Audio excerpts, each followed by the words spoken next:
what's more important right now, mindset or technique? CJ, let's start with you. I like the money ball, by the way. I'm more Bill Belichick, man. I like to run the score up. So look, here's my thought. All right, here's my thought. Um, look, no doubt. Mindset. It's always mindset. The answer is always going to be mindset.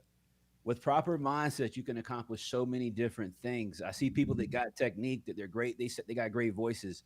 They got great sales technique. They sound good on the phones. They know how to do this. They know how to do that, but they don't have the mindset to win. As soon as they reach any type of adversity, they give up. As soon as they run into a deal not going through and not closing like it was supposed to, they just give up on the opportunity. So I think everything for me personally always comes down to mindset. I think technique can be developed, but if you've got technique and no mindset, you're not going to be making a lot of money. That's for sure. Okay. All right. Steve Trang. Unfortunately, I agree with Chris on this one. So yeah, I think mindset is key. I think mindset is one of those things that people say, they talk about it, and you think, they say it's important and this and that, but the reality is mindset is what determines whether you're going to make it through or not. Right now, a lot of people are going through adversity, and there are a lot of people quitting. Like I said, we're experiencing that in our organization, that there are just fewer wholesalers or investors showing up to the same appointments we're going to today, right? A lot of our competition is gone, and it hasn't been that long, right? And I think the other thing too is, I talked about this on a different podcast yesterday, is that there's this hurdle that a lot of people go through where I don't deserve to be successful. Money is poison, right? Like the pursuit of money is evil. Like there's so many things that we all tell ourselves. I think the reason that a lot of people don't make it is because they have the wrong mindset on success. And, just last thing I'll say is, for a lot of this country, profit's a bad word. Just think about that. Right. Leon G. Barnes, your thoughts? Well, if making money is wrong, then I don't want to be right. Somebody with me? We're all with you. I love it. All right. So, guys, mindset. This was so good to see this week, because mindset is more important than anything right now. I don't care how good your technique is. If you're not in the right frame of mind, positive towards growth, then that you won't have the ability to execute. I'll give you a great case in point. Big Shaq,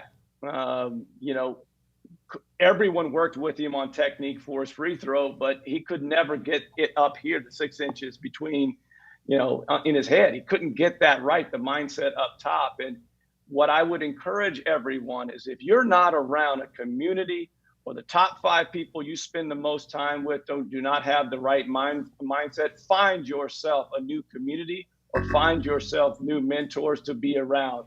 The next 6 months, it's all about mindset. Like that. All right. Eric Brewer, bring us home, sir. I mean, to me, this is a very simple answer. Mindset is permanent, right? Like your mindset, when you are consciously aware of how you approach a situation, whether you have the right perspective, being a problem solver, not a problem reporter, will allow you to develop new technique, and new technique will be required inevitably over and over and over and over. So to me, the only way that you'll always have the right technique is if you have the right mindset. So it's not even, and I think it's, certainly been proven by all four of us agreeing, but that's my spin on it, is that you need the right mindset to be able to discover the right technique, right? And then work on the right technique. The main problem with a lot of people is they're still trying to do the same thing that worked 6 months ago, because they have a broken mindset. So they're trying to execute on an outdated technique, even though they're great at it. Okay. Yeah, I think as far as like hiring and recruiting, you have the right attitudes. If you can demonstrate the right behavior, I'll give you the techniques. I'll teach you the techniques, right? I'll teach you the skills. But man, if you don't have the right core values, the right mindset, and showing up to every day to get better, it doesn't matter. Giving you the techniques will be wasted. So, I used to have about 23 sales reps that I managed back in the corporate days, and there were days at which it would snow. And I would have, of those 23, probably 4 or 5 that would get out in the snowstorm and still go sell, and they would crush it. You know why? They said that everyone else they knew they weren't going to go out and sell. Every other salesperson had the mindset of, I'm not getting out in this mess, or they said, I'm getting out. That's the type of thing that what Eric talked about earlier.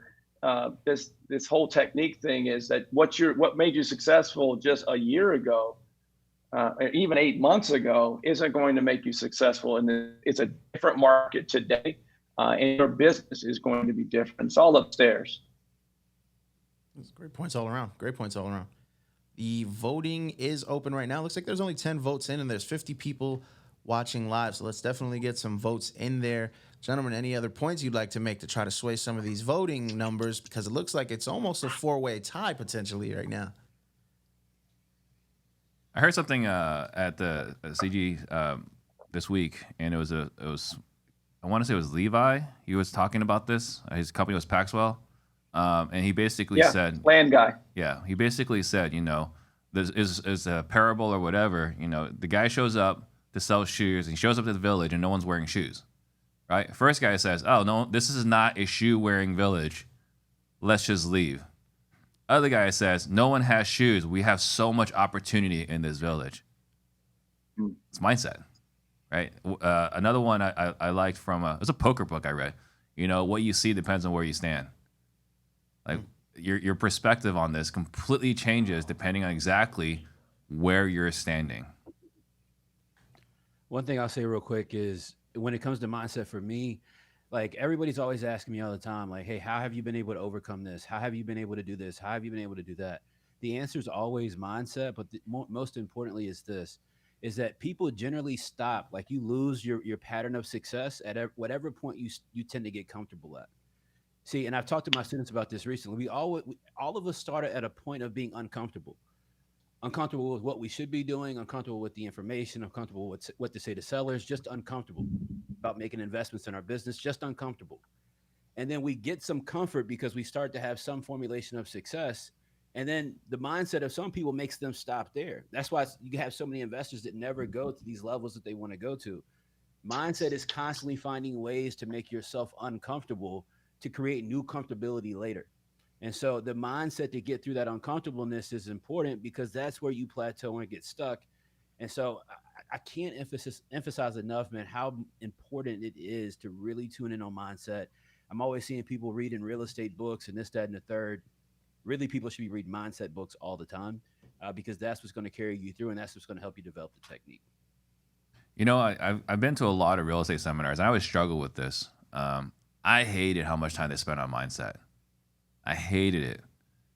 I didn't realize until many, many years later how much the rest of the world is broken, right? A lot of people just have the wrong ideas in their heads. And I'm not saying like I have it all figured out. I've just been blessed, to have, awesome parents that taught me a lot, taught me the right opportunities and how to take advantage of situations. But I had no idea how much the world needs it. And I think if you asked me early part of my career, is like, forget the mindset stuff. Give me the techniques. I will go figure it out. But these days, I've come to appreciate how valuable mindset is. There's a reason that every great sports coach, when you step on a court or you step on a field, what do they say? Get your mind right. Get your mind on the game. Let's move forward. But we can't win without your mind right. Yeah, Definitely.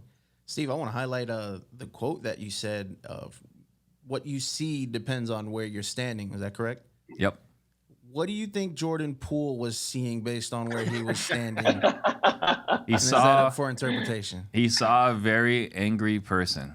He saw stars. That's what he saw. He saw stars. But, I mean, like going back to that, right? Like here's something I was always frustrated in playing basketball.